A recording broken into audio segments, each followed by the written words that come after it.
Here's how to know if the diet advice you just got was garbage or gold. For most people, anything they see online, like a carnivore diet, is just the latest in a series of fads that is way older than social media. Carnivore is what happened when paleo and keto had a baby, because keto made everyone's sweet tooth sacked up, made a lot of people constipated, and most versions of carnivore let you have fruit and honey. And let's be real, paleo had vegetables, and grown-up babies with smartphones want any excuse they can manage to not eat their greens.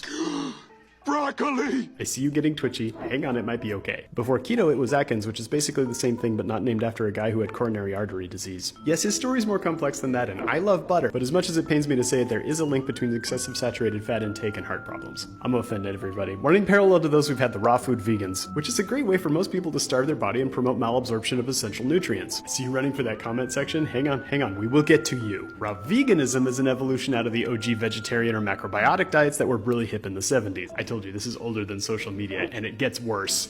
I could go on like this forever, but instead of offending anyone that I haven't got to yet, I'm just going to teach you how to choose the best diet for you.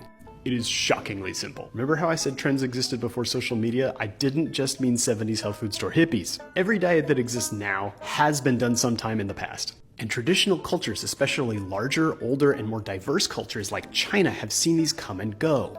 They figured out where they could be helpful or cause harm, and they made a tool so that you can choose for yourself. Here's how they do it. Oh, and if you want to read more, you can grab this book called Enlighten Weight, or even better, make an appointment with the author.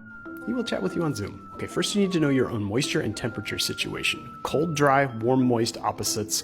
Cold, moist, warm, dry opposites. And the temptation is to overthink this. I'll make it very simple for you. If you run hot, sweat a lot, have oily skin and greasy pimples in your nethers, you're here. And you can balance with these flavors. These are mostly in vegetables. That's where a vegetarian diet can be helpful.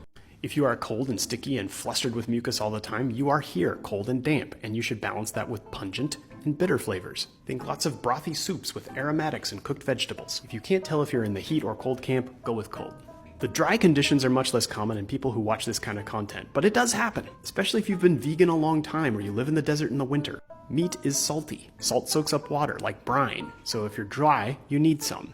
Pungent is warming. If you're cold, you need that. Think spicy barbecue. Carnivore or even Atkins could be okay here. Fruit is sour, cold, and sweet. So if you're warm and dry, fruit is your friend. If you're in either of the damp categories, sweet and salty are not so much your friend. A little's okay, but mostly you should eat warming, pungent foods like curry.